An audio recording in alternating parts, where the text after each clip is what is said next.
Every day, we are surrounded by many geometric shapes, but do we really understand them? All these shapes are made of lines and curves. In this chapter, we will discuss the concepts of basic shapes. Let's begin with line segment. As we know that a line segment has fixed endpoints and it cannot be extended. Now, how do we measure a line segment? The first method is observation. If we look at two different line segments, can we conclude which one of them is bigger? Yes, we can, as we can clearly see that this line segment is bigger of the two. So here we used our observation to find out the bigger line segment. But this would be possible only when the difference between the line segments is large or at least noticeable.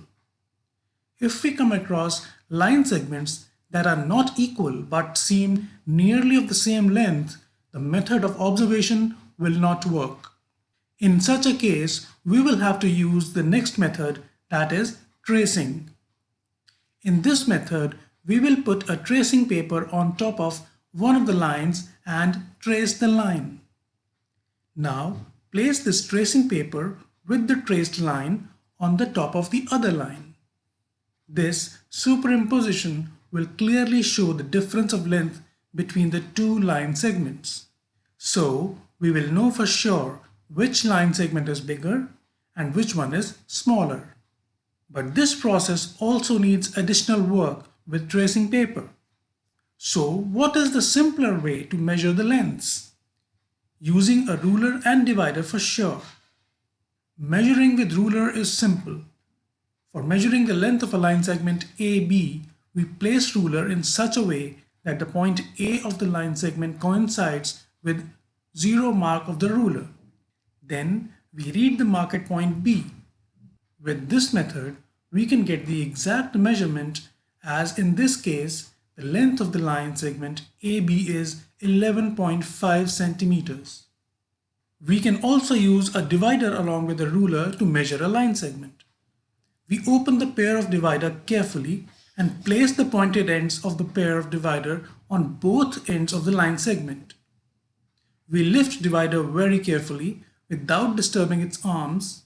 Now we place its one end on the 0 mark of the scale and let its other end rest at a certain mark on the ruler.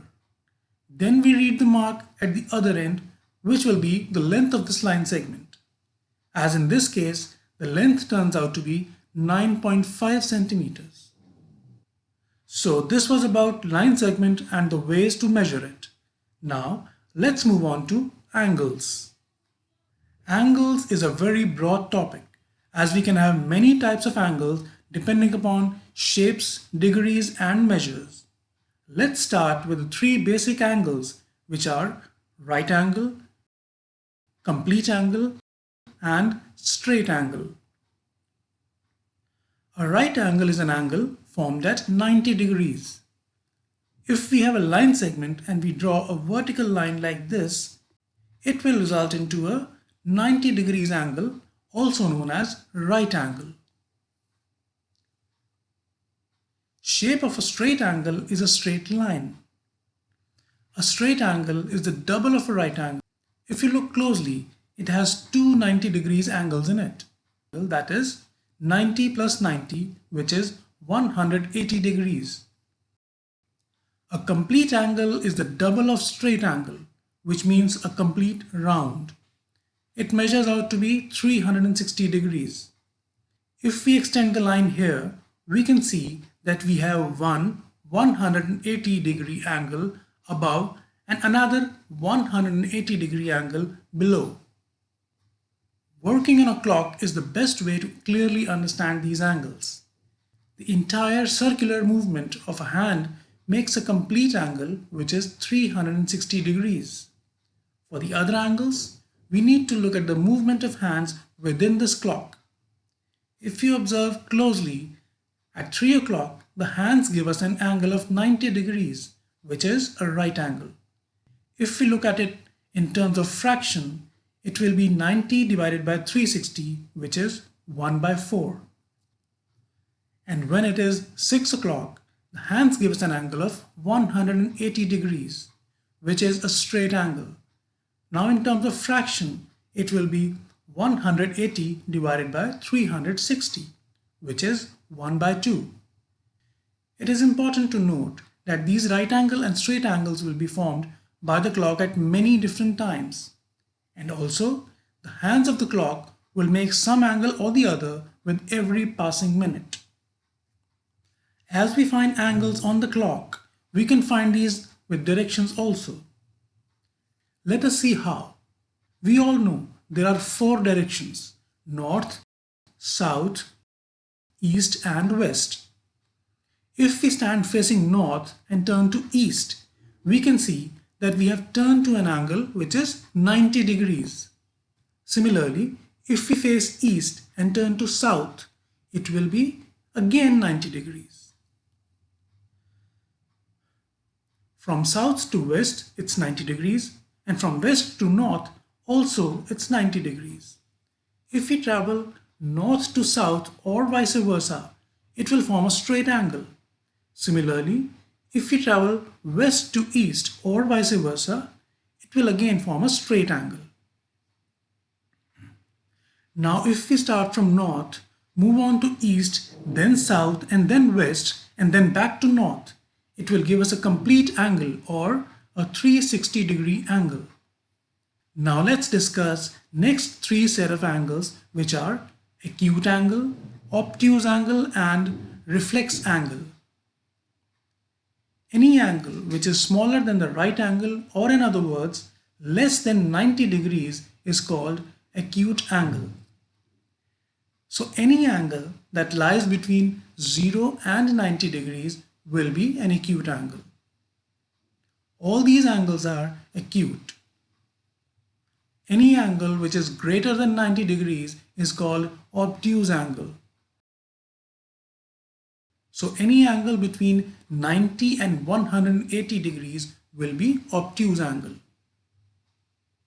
All these are obtuse angles.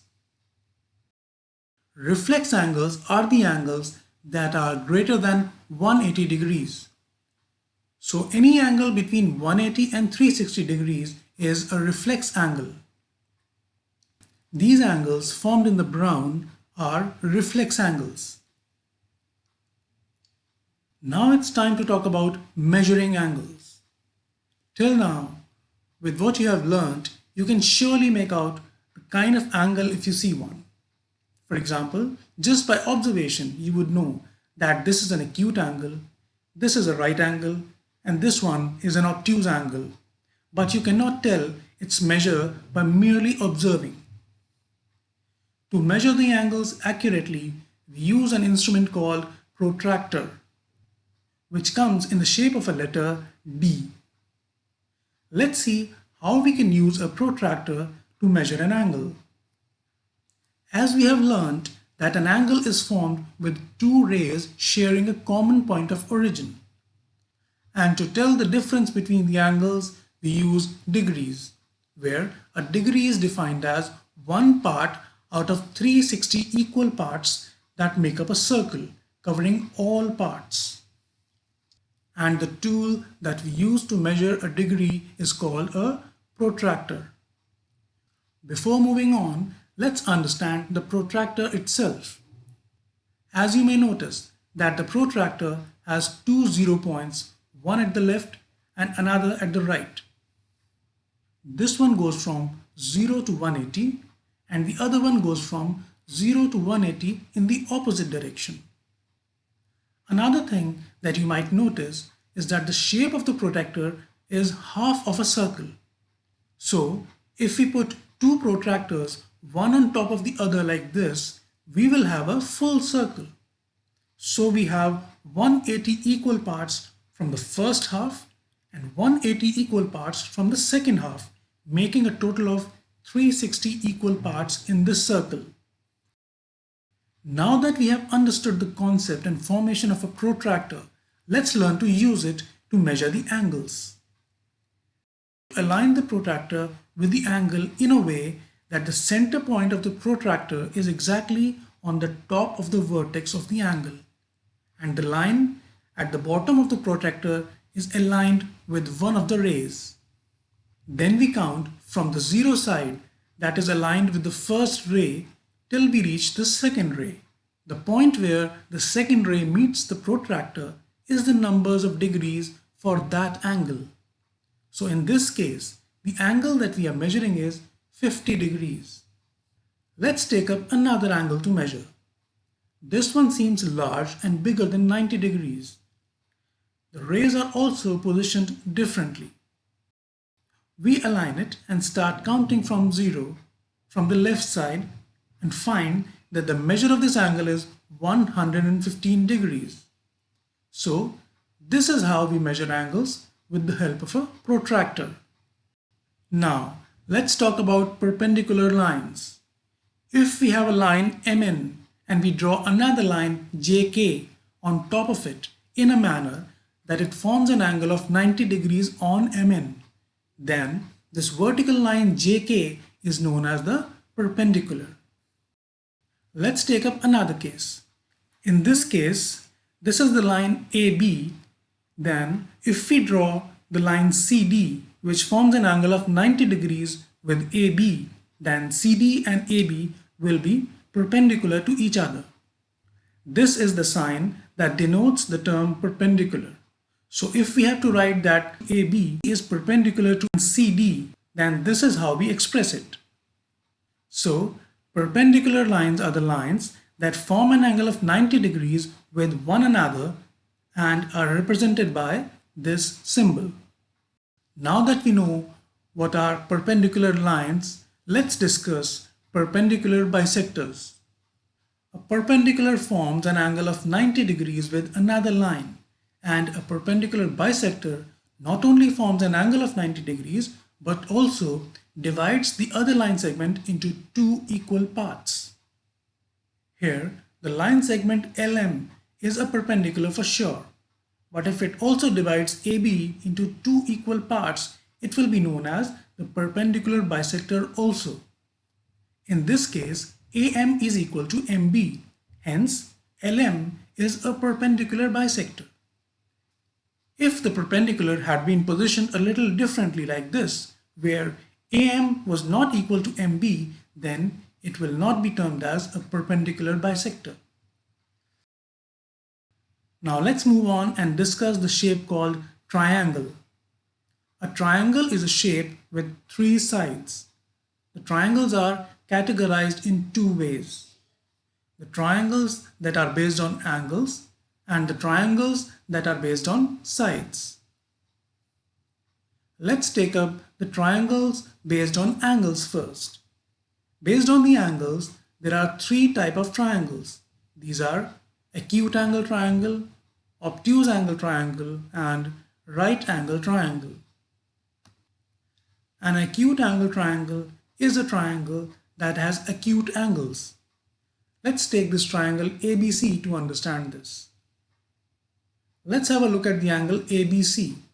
If we draw a perpendicular here to make an angle of 90 degrees, we would see that the angle ABC is less than 90 degrees, which makes it an acute angle. Similarly, if we study the angle ACB through the same process, we would find that this angle is also less than 90 degrees and hence acute angle. Similarly, we would see that angle CAB is also less than 90 degrees and hence acute. So all the three angles in this triangle are acute. So this is an acute angle triangle. Now let's move on to study an obtuse angle triangle. In an obtuse angle triangle, if any one of the angles is greater than 90 degrees, then the triangle will be known as obtuse angle triangle. Let's take up an angle shaped like this. If we draw a straight line from this point to form a 90-degree angle, we can see that the angle ABC is greater than 90 degrees. So having this obtuse angle makes this triangle an obtuse angle triangle. Now let's discuss right angle triangle. If any triangle has any one of its angle as 90 degrees angle, then that triangle is called a right angle triangle.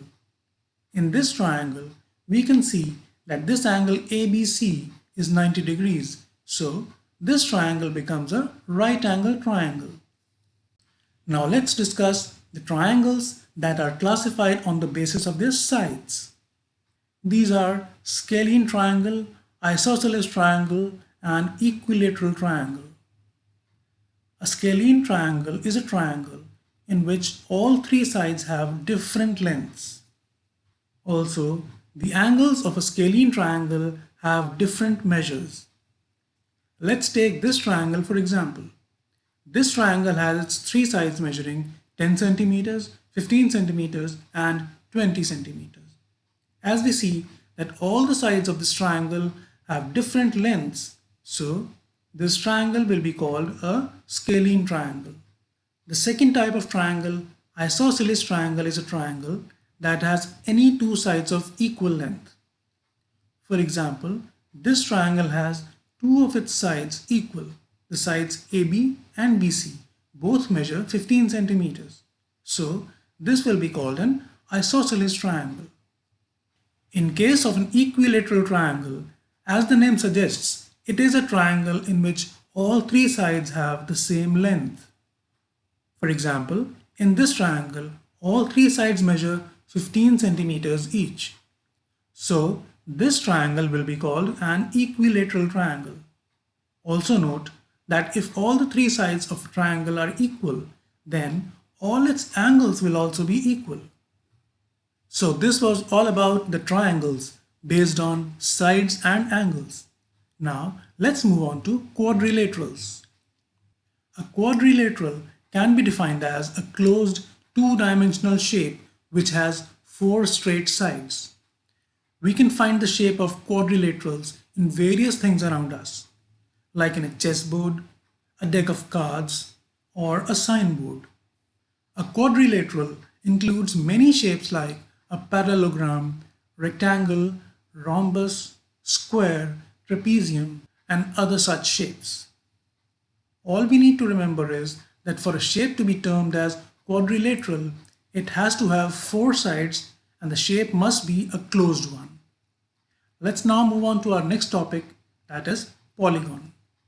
A polygon is a plane figure that is described by a finite number of straight line segments connected to form a closed polygonal figure. As we can see that the polygons have various line segments. What is to be noted here is that all these lines are straight and are joined at their ends, thus forming a closed figure. Some of the common polygons are a triangle made out of three sides, a square or a rectangle made out of four sides, a pentagon made out of five sides, a hexagon made out of six sides, an octagon made out of eight sides. Now it's time to discuss elements or components of a three-dimensional shape. 3D shapes have three dimensions: length, width, and height. A three-dimensional object will have faces, edges, and corners. The flat surfaces are known as faces. The edge of a 3D shape is the line where two faces meet. And corner is where two or more edges meet. A corner is also known as vertex. The world is made of 3D shapes. Just look around you and you will find them everywhere.